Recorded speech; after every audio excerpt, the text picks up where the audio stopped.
I gotta go. I smell something burning. It's like I'm walking on sunshine.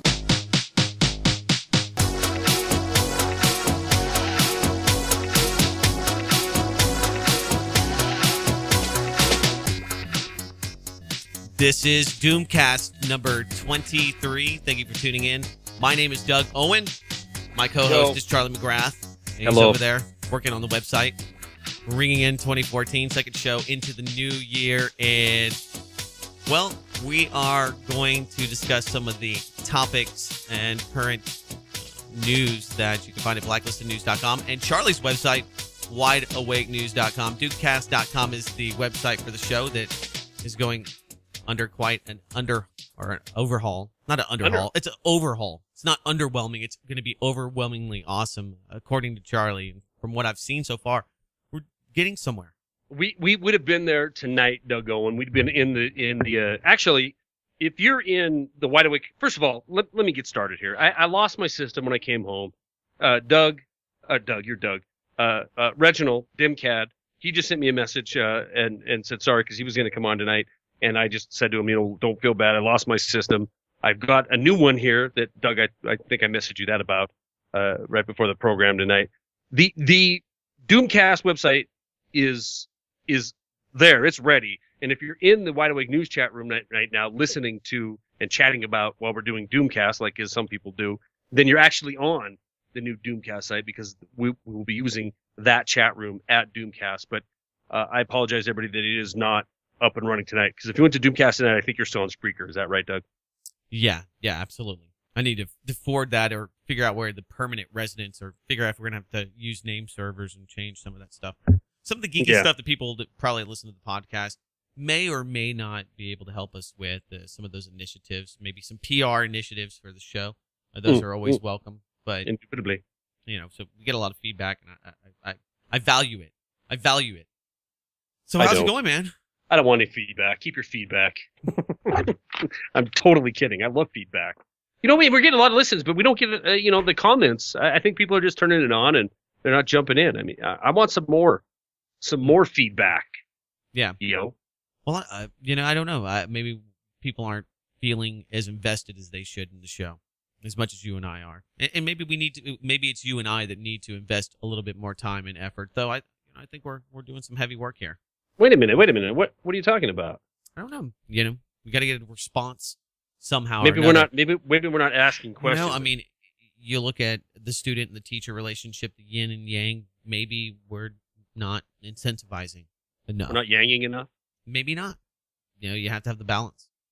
You have to have the balance. So, Charlie Mcgrath, I know that you were excited to hear that the Church of Satan has a Baphomet that they are proposing to go at this, to go up at this, what is it, a courthouse in Oklahoma that was definitely, I love the story. I'm sure you're aware that there's this Baphomet and it's holding these children that are looking up at it, and this is a response to the erection of this. I think it's the 10 Commandments at one of these courthouses, and so now the Church of the Spaghetti Monster, alongside some other churches, want to have their iconography up, which it's just kind of funny to me because people get really, really bent out of shape about the story.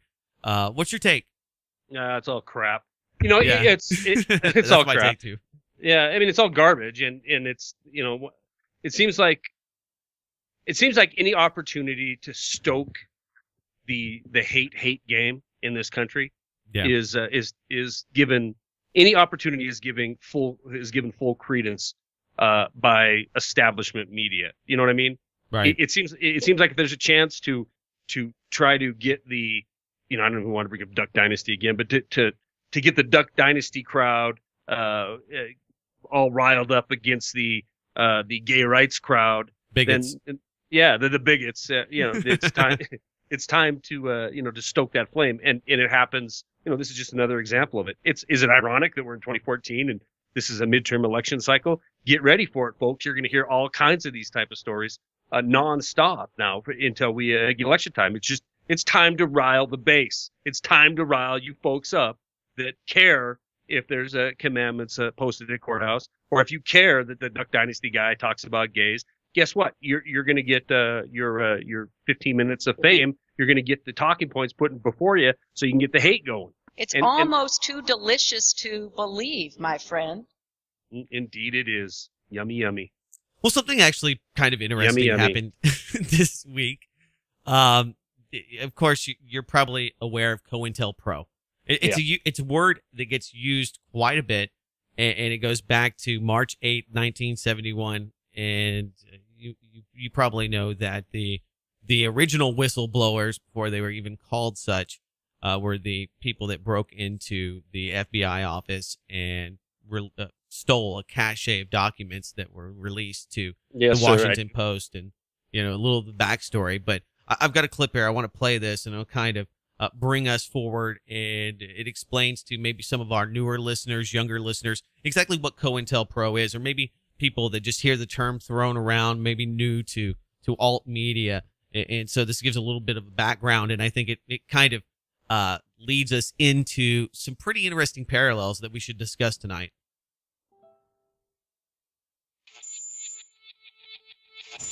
It's the greatest heist you've never heard of, and one of the most important. Last March, someone broke into the FBI offices in Media, Pennsylvania, stole some records, and mailed copies of them around to several newspapers. Those records would help bring an end to J. Edgar Hoover's secret activities within the Federal Bureau of Investigation. He ordered his agents not only to expose New Left groups, but to take action against them to neutralize them. Many Americans were tapped and bugged, had their mail opened by the CIA and the FBI. The burglars were never caught, and the details have remained a mystery until now. A new book, The Burglary, reveals for the first time who did it, and how they used a crowbar to pry open one of the best-kept and darkest secrets in American history. We were early whistleblowers before whistleblowers were known as such.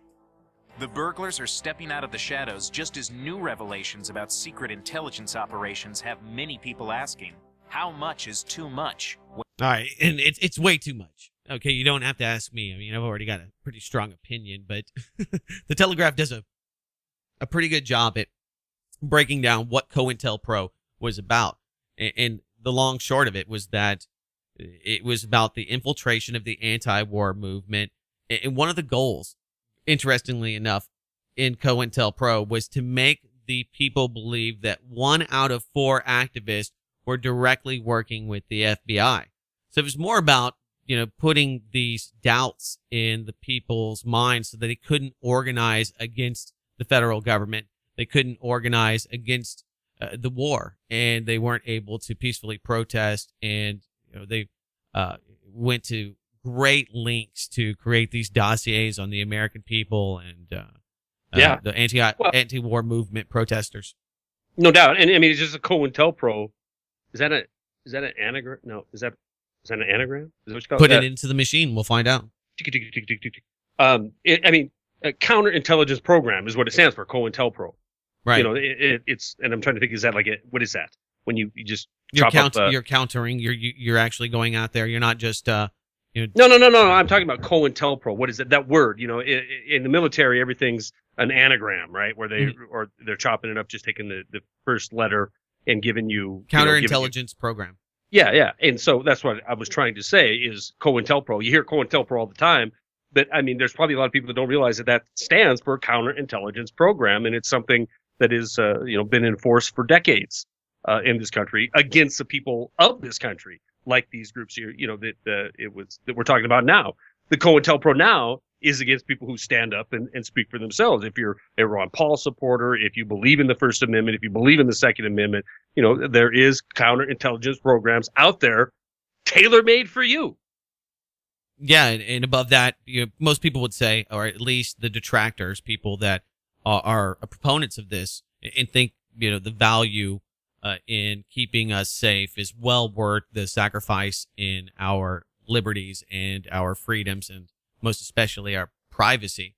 And those that would say, well, we give that information to private corporations all the time. Why are you so worried about the federal government having that information? I would point to the direct question that was posed to our elected leaders and the Pentagon this week, and it was or the National Cybersecurity Command. I forget the guy that was basically he was questioned about whether or not the NSA spied on the FBI, and he didn't say anything. He just, it's pretty much inferred that, yeah, more than likely we are spying on your Congress. The lack of the answer usually tells you what you need to know about what's happening. Oh, yeah. You don't want to answer the question, obviously. It's because, and even that insano, crazy person, I don't even know why they go to him anymore. He's this something King. He's just a neocon. He was going after Rand Paul this week. Oh, I'm trying to think of his name. Peter King. Talking about, we need to know if Congress is a representative. Peter King. Pretty sure. I'm looking it up. Congressman Peter King. You don't know this douchebag? Oh, man. They're all douchebags, brother. Well, yeah, he's an exception. Yeah, Rand Paul, paranoia on is basically creating. Yeah, we need to creating paranoia on NSA. Yeah. Yeah. Okay. Sorry. Yeah. Dude, I stepped all over you. I'm sorry. No, it's okay. I thought you would know it, so I started second guessing myself. I'm like, okay, if Charlie doesn't know this guy, then I'm sorry. I'm going to be honest with you. I wasn't even paying attention to you. I was moving on to the next point already. Right. Peter King, yes, he is a fine, New York. Charlie. Fine. I'm sorry. I know it's been a hard day for you. It's getting better. I get to talk to my buddy Doug. Oh, my system's crashing here on my other computer, so it was getting better, but now, no, it's back. You're riding the Microsoft wave right now. You're surfing. Yeah. We got to get that fixed, man. We got to get it fixed. We got to get this crap fixed. You and I have a plan to get it fixed, and we just need to do that plan.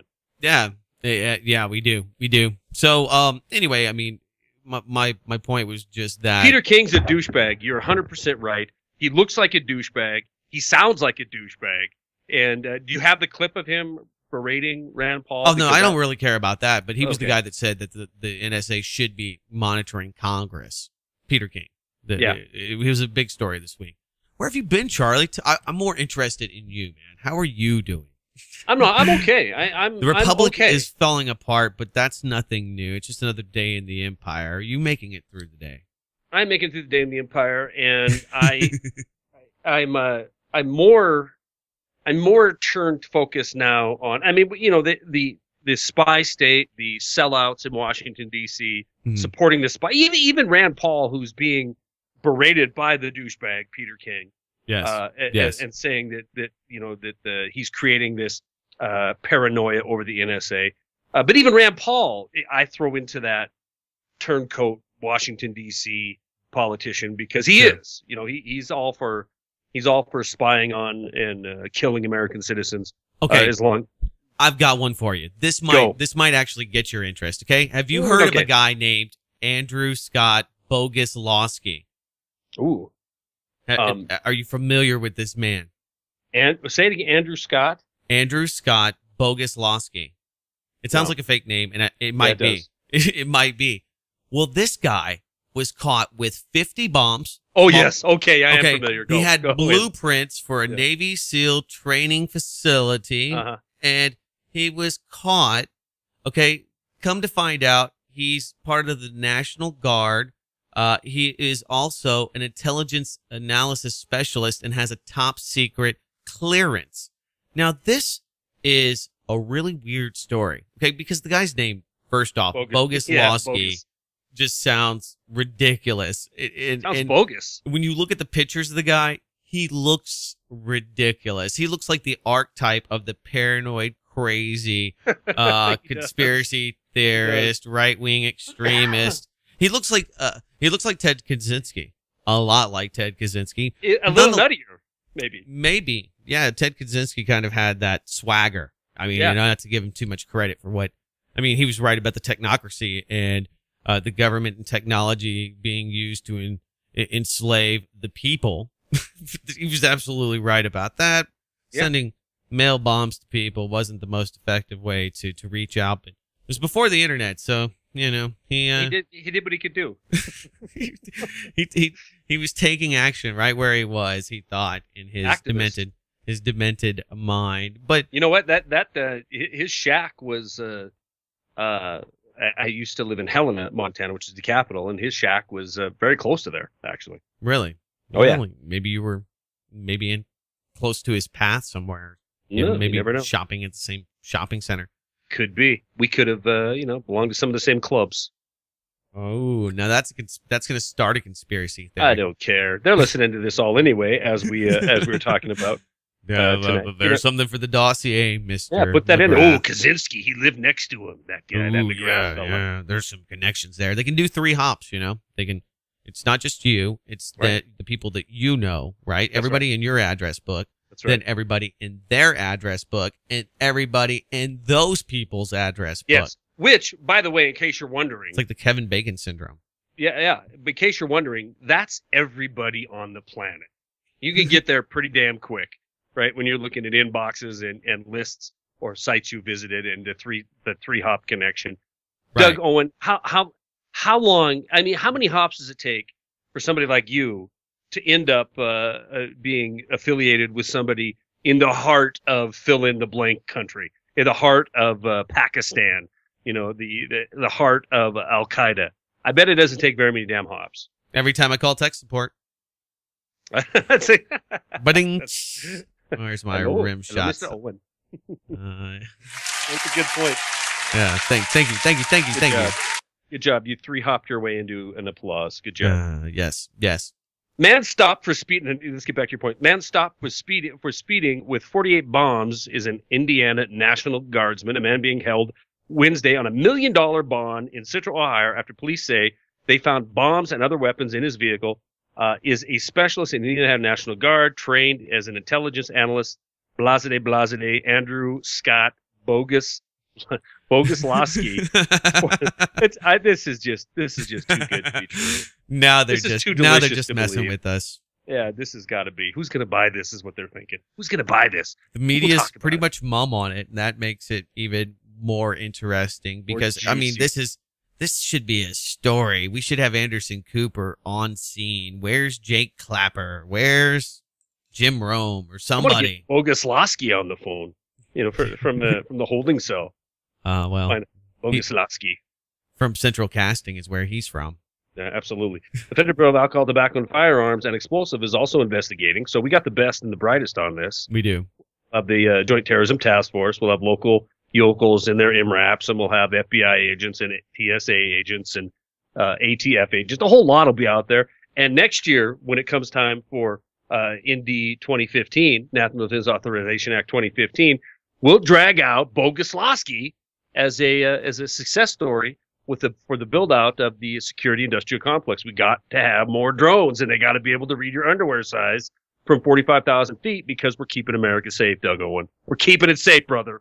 Yeah, there's did you see the Navy's new drone? It's a 757 size drone. Yeah, Northrop Grumman's building this thing. It's just amazingly overkill. I mean, I know that there's a lot of people out there that are like, well, these guys are creating jobs.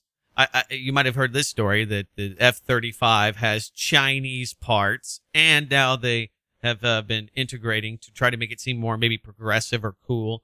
3D integrated parts, 3D printed parts in these new drones. So I mention it because the story itself and how they're trying to turn it and put this positive pro-U.S., pro-local spin on war.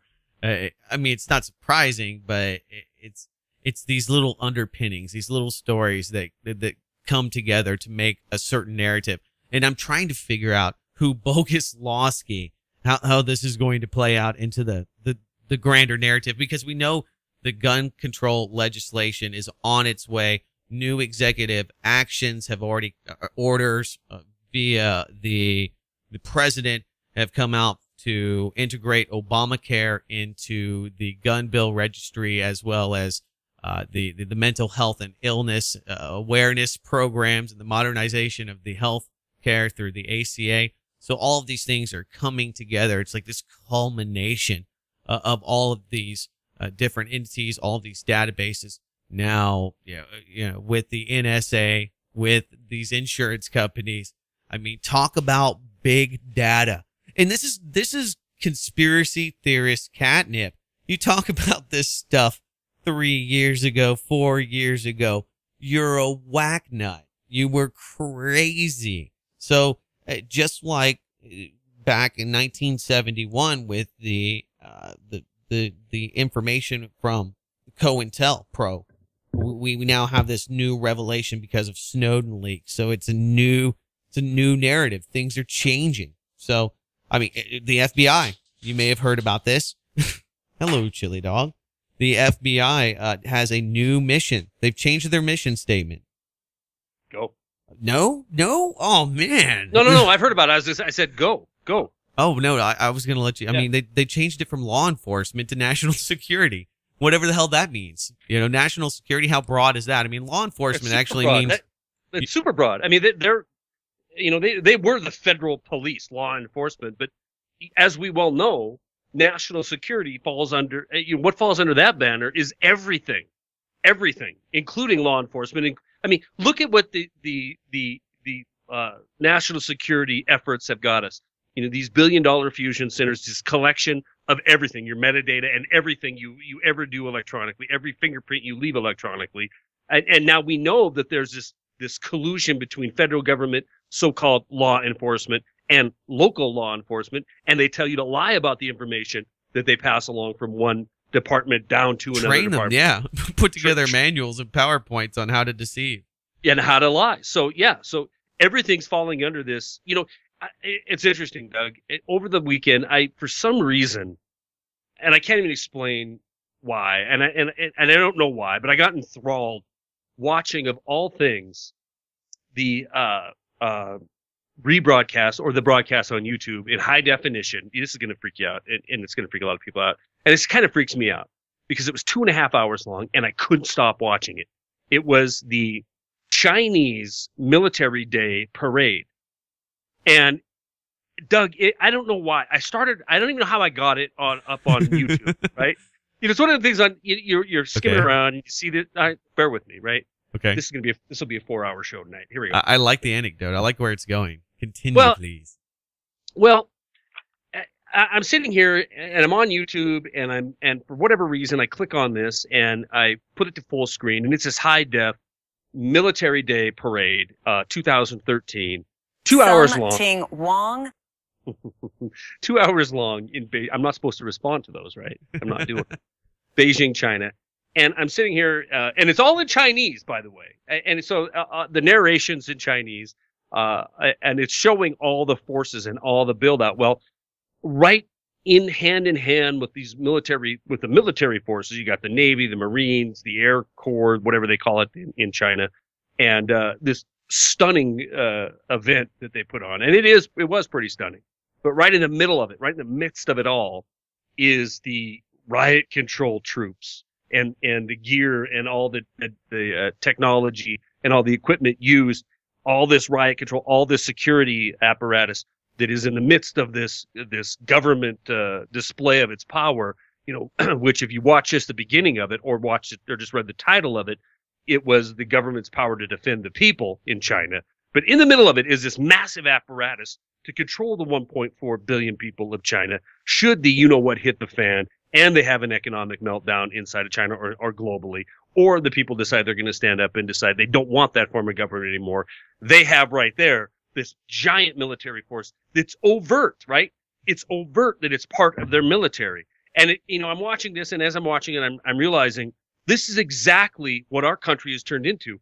But we've done it under the fear that we're going to lose our freedom and we're going to lose our American is all about freedom and democracy. We're going to lose all this if we don't build out this kind of security apparatus. So you have people in the world that have just been born into this security state, as are the people in China and North Korea and, other communist countries that even Russia to a large extent. Canada. Who I'm talking to. You know what I'm talking to out there, yeah. But I'm watching this. I'm thinking, this is exactly where we're going. It's all about glorifying the great leader, right? Who's up in front of the cameras and he's waving to the troops. Dear leader, dear leader, get it right, yeah. Yeah, and then this massive build out of nothingness, right? You have this force massive force, this massive security apparatus, this massive notion that we have to be ever vigilant against ourselves. And this is where the United States is going. This is the model. If you're listening right now and you're about to go into college and you're wondering what to do, if you want to be realistic and this nightmare continues for another 2 or 3 decades, this is why you should look into how to pilot a drone or how to be part of this apparatus, because that is the future of the United States of America. It isn't about being the breadbasket of the world anymore, the manufacturing superstar. It's about how to spy on your neighbor better than anybody else on this planet. And Doug, that's where we're going. So when we talk about these stories, the build out of the security industrial complex, it sickens me, to be honest with you, because that truly, like you said, 4 or 5 years ago, you talk about the things that we talk about now, you'd have been a wing nut. You'd have been a nut job. You'd have been laughed at and not even taken seriously for a minute. But now it is just, day-to-day news. That's just the way it is. And more people that sit back and say, well, as long as I'm not doing nothing wrong, or more turncoat, pukes like this douchebag congressman that get up there and say that, we should have this. And if you're not doing anything wrong, you shouldn't have anything to worry about. It just shows that we are that far gone in this country, Doug Owen. Well, we're moving more towards China. I think that you made a great point, and that is that what they are doing is in the interest of national security. Now, they don't have laws saying it's illegal for you to talk to one another, like they're trying to do in other autocracies and kleptocracies, but that is the model, and that is what the FBI, which is the Federal Bureau of Investigation, which used to be a law enforcement agency. That means that there would actually be laws that they are enforcing, not whatever national security may entail. And that is ultimately up to the opinion of the same legal scholars that brought us things like, Bush being able to put children's testicles into pliers or clamps or whatever horrific, sick situation you could come up with, or this ethical conversation about what's okay. And I know people say, well, you're really, going out into left field there, Doug. That's not what it is. Words matter. They're very important. And this gives a broader scope beyond actually enforcing the law. So, absolutely. I mean, Absolutely. You're not enforcing the law of the land anymore. We're moving towards China, and China may be slowly moving towards a more free state. And if you look at, capitalism and what's happened there, I mean, it's a lot different than it was 100 years ago. Yeah, the more free state is that you get to pay now for your own slavery, rather than the state's going to take care of you. You get to pay and partake, and you're free now. So here's your bill for the electricity in your house. Here's your bill to keep the machine rolling, to keep the government at. What were you doing? I'm looking for a word here. I'm looking for. Well, there's a story that came out this week talking about how one of the big defining moments in the progression of our freedoms in Europe was that commoners could go to the square. There was a time where only the elite, the royal families, those that believe or that were part of the lineage that had been given these special powers by God and their special iconography and badges to allow them to be in the centers of the city, because it was basically a vagrancy law. Commoners could not go to the square, because the rich people, the bourgeoisie, did not want to see those people, and it was basically paralleling this to or dovetailing it with new legislation that we see in a lot of cities due to the economic disparages, trying to resurrect these laws that kind of went away with the Magna Carta, with the Bill of Rights, with coming to this country. I mean, sure, there was slavery under the Constitution and the Bill of Rights, but this is stuff that was eradicated in England in the 1600s, and now we're progressively going back that way, just like we're going towards the Chinese model, where you have brutal, overt power being exerted through media and through the military against the people. You ever watch those videos? The video I was talking about? Yeah, where they dance and they No, do their man, own- just the marching stuff. Yeah, where that's what communists like to do. They like to show that you can take all of these people and have one common mission and work together in unison. And that's part of the communist manifesto or their playbook. Commie playbook. Do things in unison. Show 10,000 children all ping-ponging together or whatever it is. Great power, great success. I mean, but it's glorious impressive, state. though. Visually impressive, and it can be enamoring. You're just like, whoa, look at this. And I was enamored. And here's why. Because whoever put it up there, I'm sure it was the Chinese government because it was in stunning HD. Mm-hmm. It was very, very impressive to watch. And it sucked me in for whatever. I watched the whole entire thing, even though it was broadcast in Chinese. And I was just, and obviously. Can I ask a personal question? Oh, have they legalized recreational marijuana in Montana? Is that why you were mesmerized by this communist video on YouTube? Is there any correlation here? Am I connecting dots that don't exist? Well, no, you're not. No, it's not legal here. That's Colorado, my friend. Oh, okay. And so I might be catching fumes rolling up from. You're getting the Rocky Mountain High up there, maybe, possibly. That's the story that's very interesting to see how that's going to play out. $1 million, the supply and demand. That's the free market. They're running out of weed. They're running out of weed. Yeah, and actually, my girlfriend lives in Denver, and I was asking her, is it a big? First of all, they're taxing the hell out of it. 30%. Yeah, Colorado's gonna make a lot of money. Off of this, and I think recreationally you can have in your possession an ounce. That's quite a bit, isn't it, Doug Owen? Yeah, that's probably a good party right there for you and a couple friends. Well, so and honestly, that is, first of all, it's still illegal federally, so you could still be busted by the feds inside of Colorado, and we'll see if states' rights prevail here. Now in Montana, they legalize it for medical use. And there was a case of a guy in Helena who, spent hundreds of thousands of dollars building out a very a sophisticated, technologically advanced greenhouse where he was growing this stuff. Well, he got busted by the feds, and he's facing over 20 years in prison right now because he was doing something that was completely legal in the state of Montana. However, it wasn't legal according to the federal government, which is still the case for the folks in Colorado. So it'll be interesting to see how states' rights prevail here. Who would think that the tipping point for freedom, the realization of the destruction of freedom, could come from a bunch of potheads, Doug Owen? Well, yeah, nullification. I think that's happening. I think that when the government, and I'll be honest, the counterculture was one of the first things that really started making me question the state. When I was in high school, I started reading these pamphlets. You can get a lot more paper out of marijuana per acre or cannabis than you can with trees. And just going through this list of, we could replace plastic, we could replace the oil industry.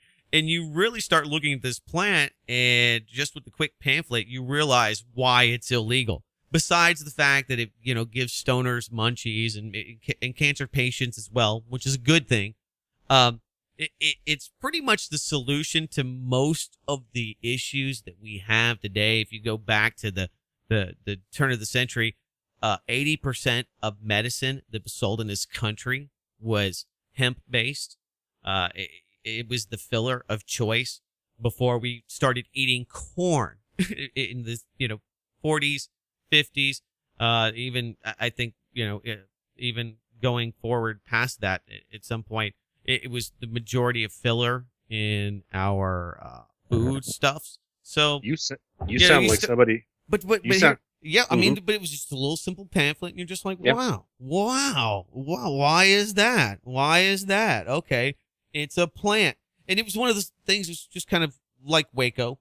It was a wake up moment for me. Why are they burning these people and their children in their houses? I mean, couldn't they have just got the guy when he went to work the day before, rather than bringing tanks and having. I like how you sing song self-posing questions to yourself. Why do they do that? You do it. But if you try to break through cognitive dissonance and you start really asking yourselves these logical questions, then if you're not satisfied with the reasonable answer that you're given by the state, you start to question its motives. Why do they keep this thing illegal? Could it be the oil companies are making too much damn money? Or is my government working for oil companies? Is that idea runs counter to what I learned in high school? Yeah, that's not what I learned in the books. Are the books lying?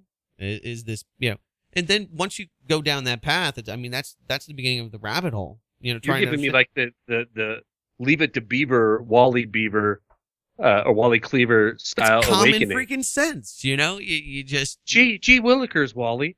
Why do they need my passport? Why do they need my papers when I cross the state line into another state, Wally? That's right. Yeah.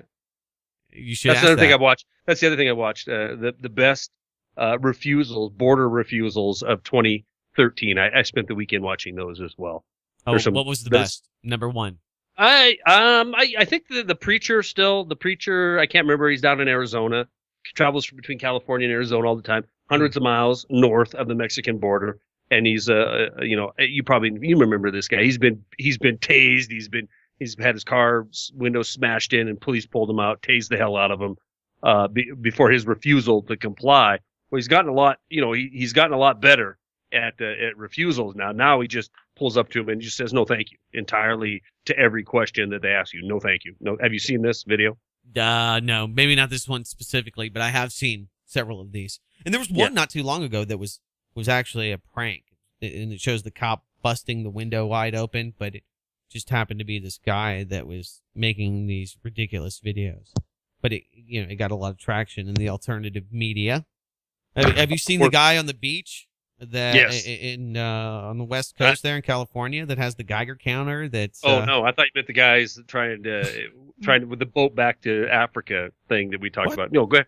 What? I don't want to get back into it because I don't even remember what that is. But I took some heat over that, so I'm not gonna go back down that road. I don't. Tell me about the Geiger counter. The Geiger counter. So anyway, this guy put out this video, and this guy, who knows? Who knows who he is, right? Faceless guy, YouTube uploader. Put this video of himself walking up and down the beach in California with a Geiger counter. So this went viral on the internet and through the alternative media. Everybody was looking at it, and they actually put together. The government got wind of this through YouTube, which is kind of ironic, but it shows you the power of media. It shows you the power of YouTube. The government had to respond, and though it's actually on the Drudge Report, they were linking to InfoWars today. I'll just go to the Drudge here because it's supposed to be some 4,500 time is radioactive as normal. Yeah, I saw that too. I saw that on there, and is that bogus? That doesn't seem bogus. That's legit. I don't know if it's bogus. Fukushima is washing up on the West Coast, and it's hitting. I mean, that is not bogus, my friend. Maybe that individual is. Who knows? But, no, I didn't say the video. I just thought it was. That is not Boguslawski, my friend. That might be Boguslawski. You don't know. I mean, the guy could just have a Geiger counter that is off. You don't know if he's calibrated it. Here you go. 1,400% radiation hotspot found on San Francisco beach. Okay, so they found this one spot according to, let's see, Half Moon Bay Review. Sounds legit to me. Yeah, let's see. Following reports of abnormally high radiation readings on the San Francisco beach, experts have discovered radiation hotspots, 1,400% above normal background levels, although they're keen to stress there is no link to Fukushima. No link. And this is the deal. You don't really know why there's radioactivity. It could be that the government has buried chemical or biological radioactive materials there. It could be that this was a dump at one time. It could be that because in the bay there you have the military, you have the Navy, Coast Guard. So it could be a variety of things. Who knows? And when somebody says, well, it's 4,500 times the normal level. Okay, well, that's true. So normal means that there's a significant amount of radiation, whatever it is. Yeah, and that if it's 4,500 times higher than that, really, is that unsafe? Does that mean that you're getting thyroid cancer in 6 months, does that mean that you're really, or is this something that is more than, a year's worth of radiation, 6 months worth of radiation?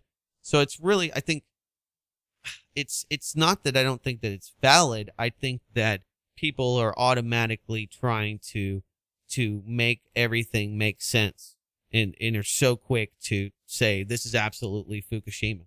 So you have all these people that I think a lot of which are funded by big oil in the push to get us out of renewable free energy, which is nuclear or cold fusion, or there's a lot of other suppressed and really cool and cutting edge technologies that may change us and the whole path forward. But it seems like there really is this agenda to scare people against nuclear power. So I don't know that this is as bad as people make it out to be, and I don't know if you can really prove that it is it's related to Fukushima. Might be a big serious issue, but there's a lot of ifs there. But I think the cool thing is that the video itself and the fact that it was popular spurred the government to actually jump into action and look into this. Whether they cover it up and what entities will be part of this investigation looking into what it actually is. Who knows where that may land. It did spark a reaction. In fact, right. NPR, I'm reading a headline to you. NPR and California Department of Public Health appear on document with the nuclear-related U.S. entities working together with TEPCO to disseminate Fukushima-related information. CDHP yesterday, West Coast will get no radioactive contamination from Fukushima. So they're out there, right now front running, or I should say post running, the hysteria over it. I firmly believe that the Pacific Ocean is contaminated. See, the whole nuclear, the whole Fukushima argument. Now, maybe it's because I broadcast on Rinse Radio. Jeff Rince has been on this nonstop since. He dedicates the very top portion of his website to Fukushima and the spread radiation and the continued disaster that is Fukushima. And this whole nuclear meltdown thing lends itself nicely to pop culture infotainment news cycles, because people, something that happened that many years ago, it might as well happen in the dark ages, because in most people's mind, Fukushima is long since over with, long since done, long since handled. We're moving on. It's the next news cycle. Certainly years after the fact, they're not going to draw a correlation. It'll be like the next economic collapse, the super economic collapse that's coming, according to a Saxo Bank CEO. There will be no correlation drawn with the 2008 crisis that was brought, that has led us. They're just going to embrace the Holland model. But really, I think that it's ultimately exaggerated. Maybe, and I've had a lot of people that get upset about it, and they're, you're shilling. I don't get paid by gas companies, and if I did, I would not be shilling for nuclear energy. Shilling for Shell. Hey. Yeah, or any of these groups. It's not about that. When you look at, there's a lot of oil control, and they're pushing all of these reactors. There's a political move to shut down all of the reactors in Japan, and because they are dependent. I don't buy it. You don't think so? No, they shut them down. Well, really, wait a minute. That is counterintuitive to what I just said. If the oil companies were behind an attack on nuclear energy, it wouldn't be a Yahoo in independent media showing a Geiger counter, right? There'd be some. Oh no! That's people that are just paranoid. Well, I'm saying if there's oil money behind it, there'd be a lot more. No. I'm talking about the lobbies to push and to push a lot of fear about nuclear energy, the anti-nuclear energy folks, just like the anti or the pro global warming and anti-global warming investors. Regardless of where you stand and where I stand and all the doomers on that question about anthropomorphic global warming, giving it to the people. Regardless, there's a huge consortium of money on both sides, a quorum of investors that from the Koch brothers on the right to George Soros on the left, add Bill Gates. At the end of the day, there's a lot of money that's going into the message, the to and fro. Whether you're Republican or whether you're Democrat, there's a lot of money going into convincing you that one is better than the other. So much so, if you just look at politics, I mean, this guy is going to destroy the country. But I mean, it's very personal. All I know is this, Owen. There's two sides to it, always. All I know is that there's terrorists coming to take my rights. Well, of course. Now, they usually have badges. They may be looking out for the interest of quote unquote national security. That's right. But hey, interesting. Come on, man. I listen. I need to hear. If you don't play it for me, right? The terrorist soundtrack. If you don't play it for me, then I'm going to have to say it. And you've made me promise not to say it anymore. Durka Durka, Muhammad Jihad. Haka Sherpa Sherpa, Bakala. Oh, Durka Durka Durka. I'm not going out in Thank you very much. Just drinking, rain when there's chemtrails in the sky. But at the same time, I'm not freaked out and worried about Fukushima radiation. I was reading an article today about the nuclear fallout from all the weapons testing that we've done in this country and comparing it to what they estimate. And sure, there's always other people out there like Arnie Gunderson that are going to give you this just, amazingly scary scenario. And on the other side, you have the government, the EPA, which we know is compromised. You can't trust. And they're saying, it's absolutely fine. No big deal. So I do believe it's a huge environmental catastrophe that the greatest human maybe on par or worse than the BP oil spill. And the BP oil spill is actually, it pales in comparison to the amount of oil that oozes in the Congo and some of these other, Central African or the countries and, around the world. So, I mean, but when you see the devastation from that, the environmental, reaction, the amount of cover up. So what you're saying is you're a shill for Shell. No, but what I'm saying is that BP was able to shut your media down. They were able to commandeer the U.S. National Coast Guard, and they kept reporters from telling the truth. And just last week, under the veil of the new year, at the same time when the Federal Reserve back in 1913, over 100 years ago, was able to be slipped past the American people. Same thing with the culpability and the destruction of evidence that BP knew and was culpable of what they were doing with the BP oil spill, which is just another, not even a headline, it was a byline. So you know what makes me ill, Doug Owen, and I'm getting off topic here, kind of. I know a lot of people are going to be very upset when I talk about the Fukushima stuff. Whoa. Family program, Doug Owen. Is it? Oh no. Nah, you can say whatever you want. I don't care. No. I like. Well, somebody coined that Fukushima, and I was like, that's probably what it means in Japanese. I don't know. It's Cointelpro. Could be, and I'm Listen to me. I did a video a little bit before Christmas, coming up on the anniversary of the Federal Reserve. 100 years of Fed bankster rule. And honestly, I was so, it's a 5-minute video on what the Federal Reserve has brought us, right? Along with, there's a lot of people, our buddy over at Economic Club's blog did a great article on it. And there's been a lot of people that have come out with it. That video, by far and away, the lowest view count on any video I've done in 2 years. You know why? Why?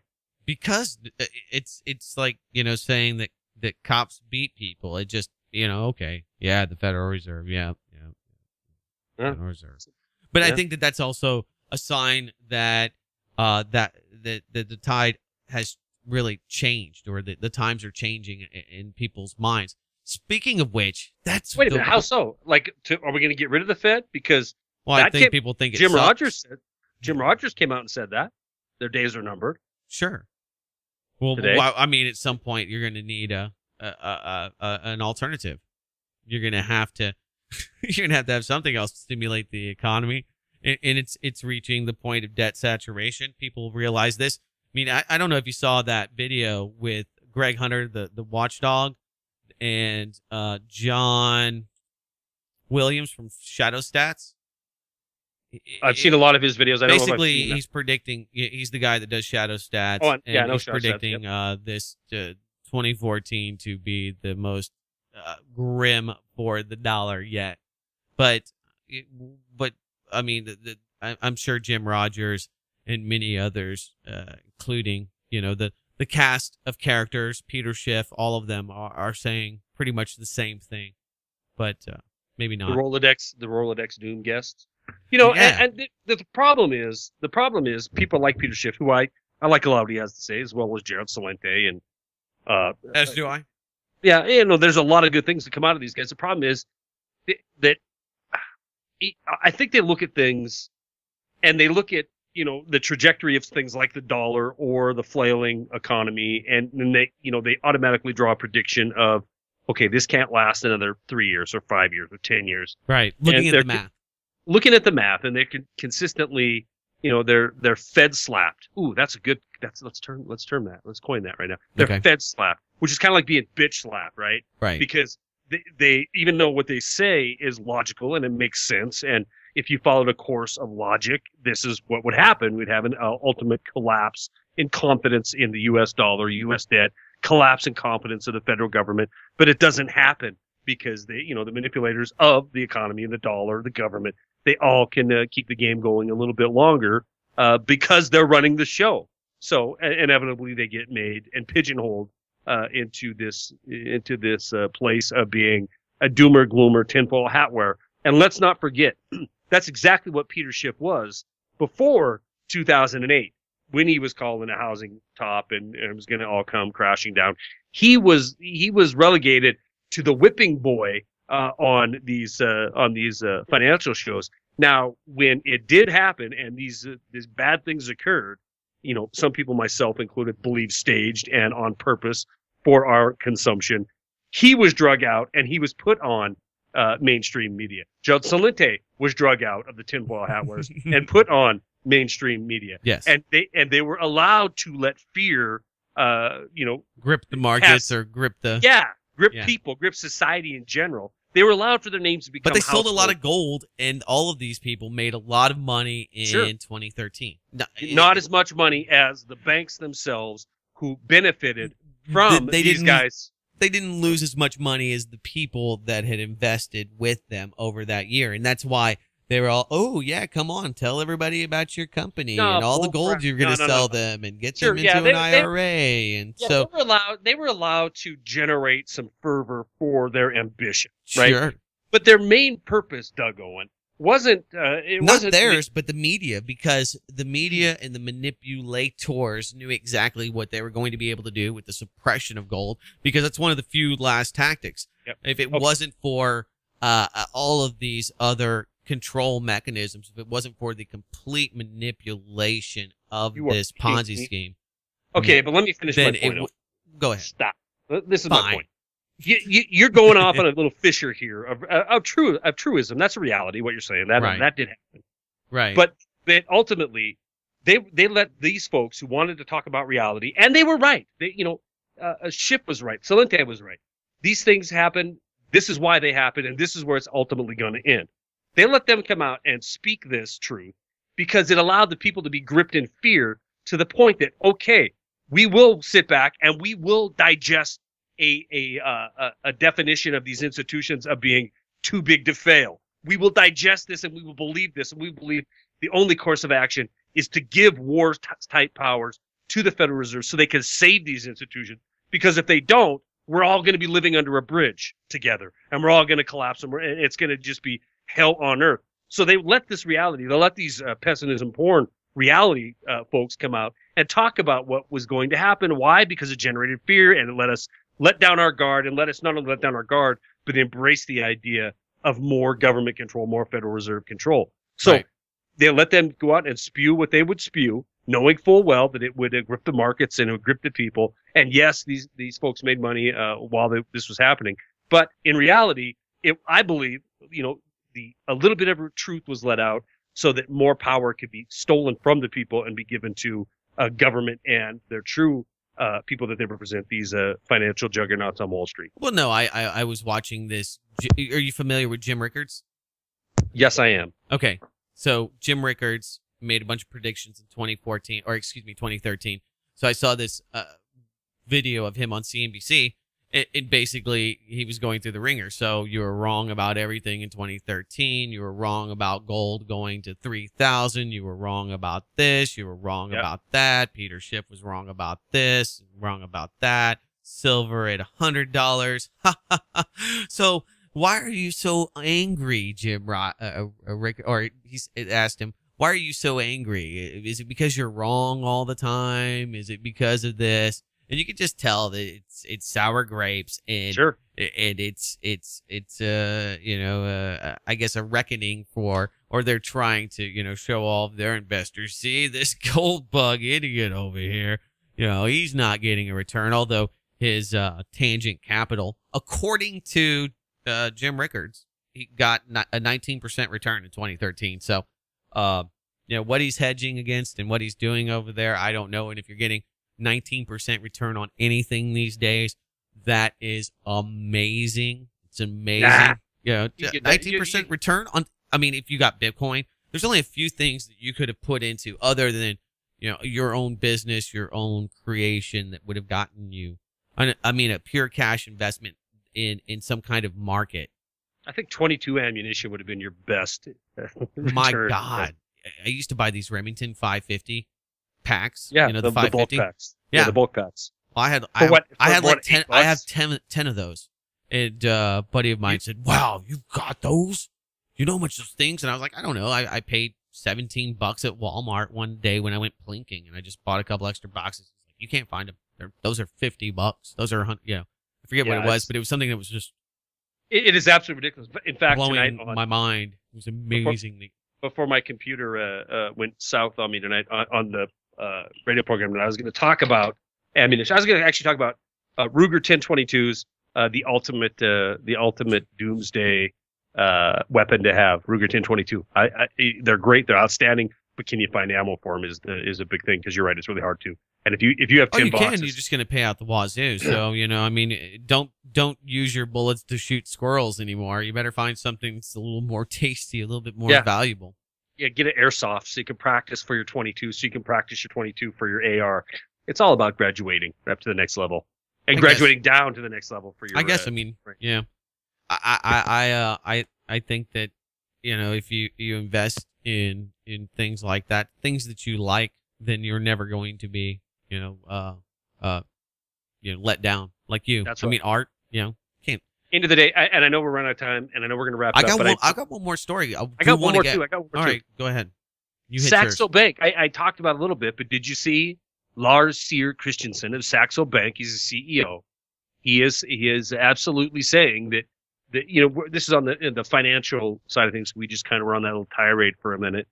But the current path we're on is leading to ultimately overt totalitarianism, and he's talking about everything that we touched on here. Exactly. So this is a too big to fail leader who is talking about where we're heading, telling the people exactly where we're heading, on the same day that the IMF is coming out talking about 1930s style default likely, and the actions that have been taken is like we have collective amnesia as a society. Actions taken. This is the IMF saying collective amnesia as a society will lead to a 1930s style default once again, right around the corner. Well, doom and doom. Yeah. Well, there's so much toxic assets that are being put into the market, and so much of it is manipulated, and so many of these banks that are too big to fail, that are systemically rather too important to fail. The SIFIs, sounds like you have herpes, and that's what it's like when you have JP Morgan paying, what was it, $2 billion this week to basically escape criminal prosecution, JP Yes. Morgan, now is it going to hit the shareholders? If it does, the Muppets didn't do too good this last year. So if you were with Jim Rickards or another gold bug, or even maybe Gerald Celente, you might have got a better return. So not to throw any of those people under the bus, and that's not what I'm doing. It's just to point at how the media scripted that, and I think that they already knew that that was going to be the next step, because people logically were making these predictions that the EU in 2012 would break apart, that it would be financially impossible to keep this going. But they didn't think about the global injection of cash from the Federal Reserve and the government doing things like taxing people to the tune of 75% and bank bail-ins and taking money from consumers or taking the money directly from depositors. People didn't fathom that into the equation. They just didn't think it was going to get that crappy. So, that's not to say that they weren't right about the totalitarian aspect of this.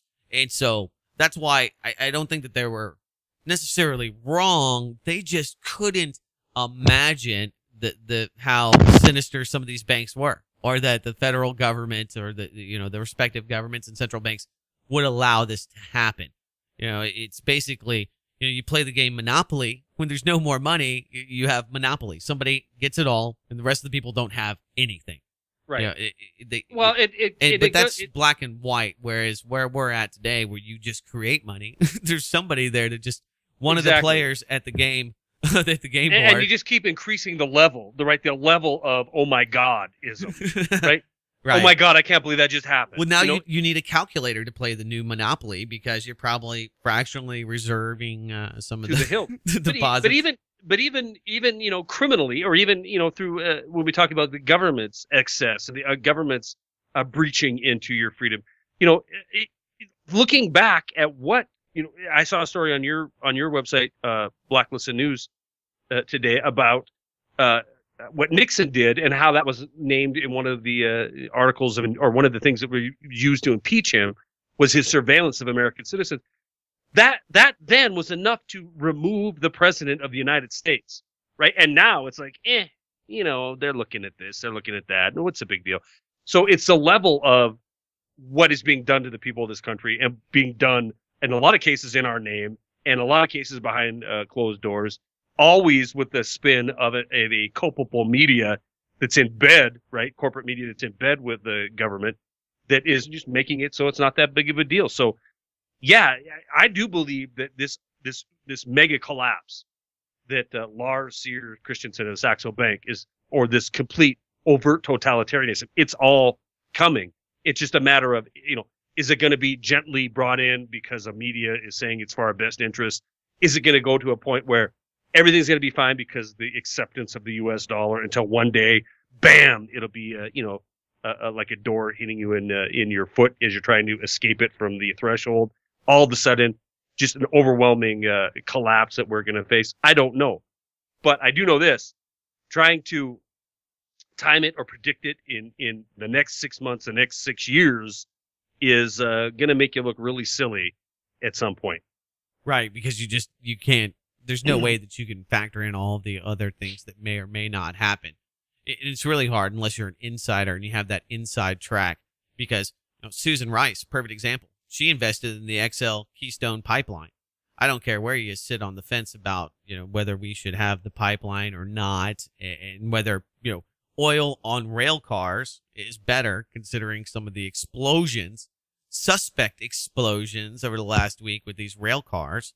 Right. I got a lot of questions about that, but if you are in the pole position, if you are one of the decision makers, you're going to profit. And it's not illegal for Congress people or others that are in political power, the political elite, to insider trade.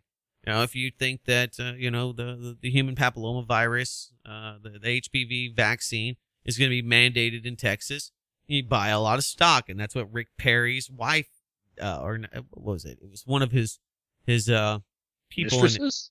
No, well, it might have been. I think he's kind of leaning to the. I think he bats from both sides of the plate. Charlie There McGrath. you go again. Here you Just go saying. again. I'm not a bigot. I don't care if people do. I absolutely. I don't think any less of them. But I do think that I've got. I don't know. I've got one. I've got one conspiracy theory that really infuriates a lot of people. You want to hear? I do. All right, we save the good stuff for the end of the show. That's why it's important that people listen all the way. Wait, and okay, go. And make sure I'm going to ask some questions so we can get some more comments because we're coming to the end of the show. What is your conspiracy theory that you hold dear to your heart, Doug Owen? It's not so much dear. It's just that other people hold their conspiracy theory to their heart, and it makes them upset. I think Hugh Hefner is gay. Real? No, come on. See, he's the bastion of masculinity. He's this guy that's cool, that hangs out in a mansion in his pajamas all day long, smoking cigarettes or maybe not anymore. I don't know, but being every month. Okay, this guy has a new sexy wife. Even so much, they like him so much that he can have 3 wives, and there's no problem. It's great. And so there's all this token masculinity that's given to him because he's in these marriages with these playmates.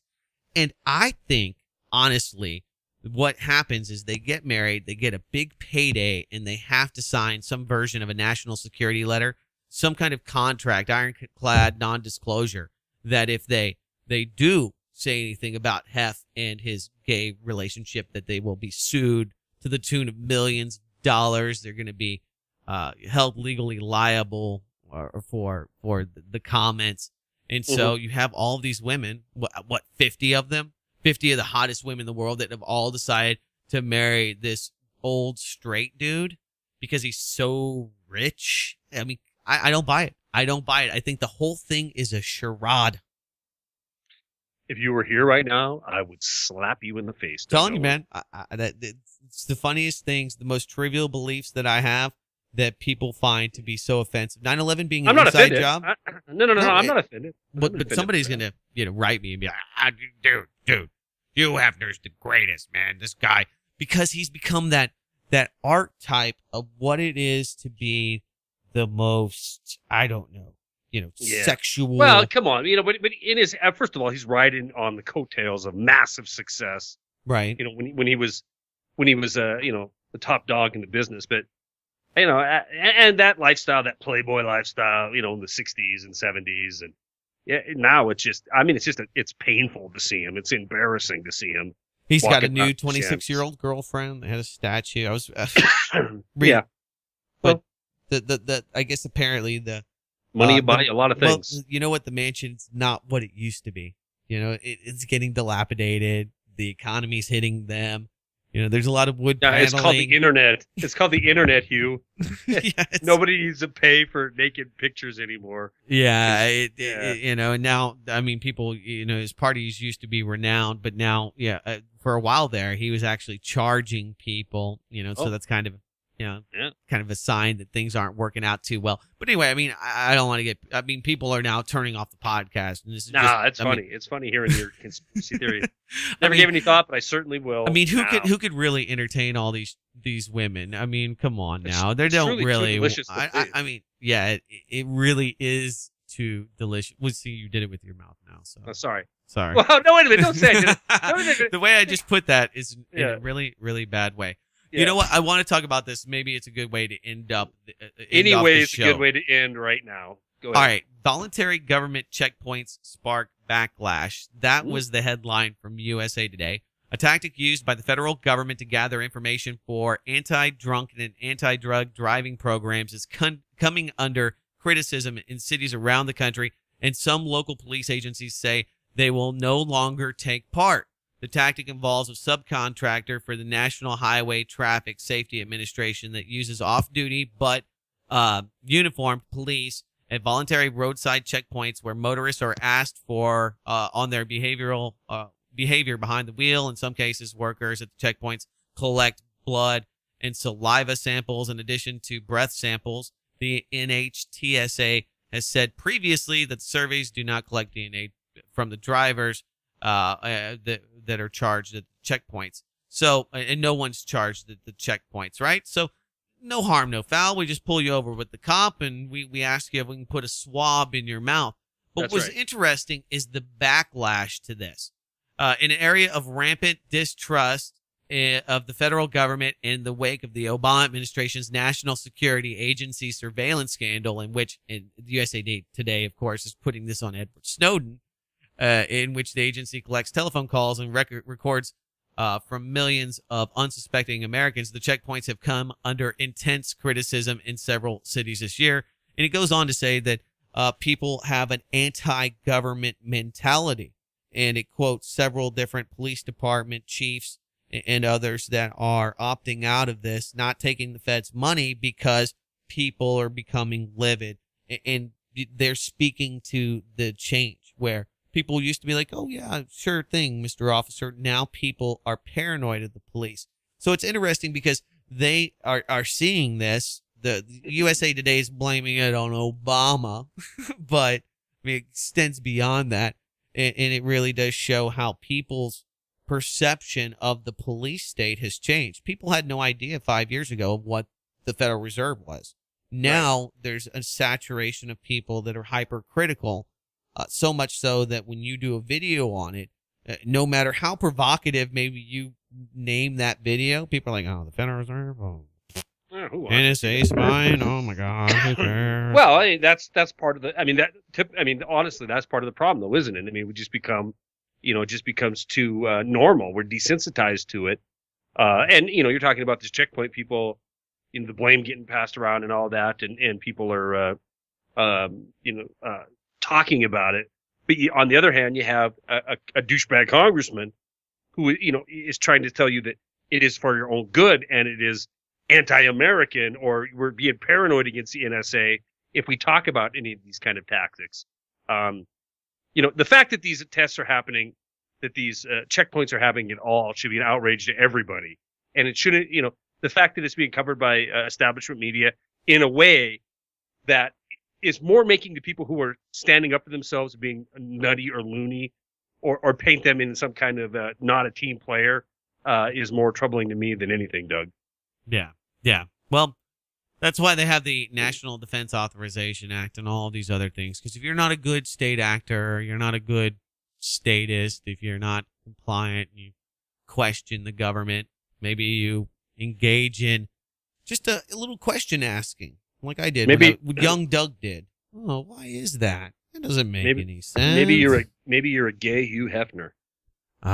Well, there's I actually don't know what to do with that. I don't know how to respond you should to just that. leave it alone. We should never talk about it again. All right. Well, we'll see. Maybe we'll get some comments. Feedback is always welcome. Who ends? Do I end it? I end it. My name is Charlie Mcgrath. My website's wideawakenews.com. My co-founder and conspiracy theorist extraordinaire is Doug Owen, blacklistednews.com. Thank you for tuning in to Doomcast, and join us next Wednesday for Doomcast number 24, correct? That is correct. Until then, take care.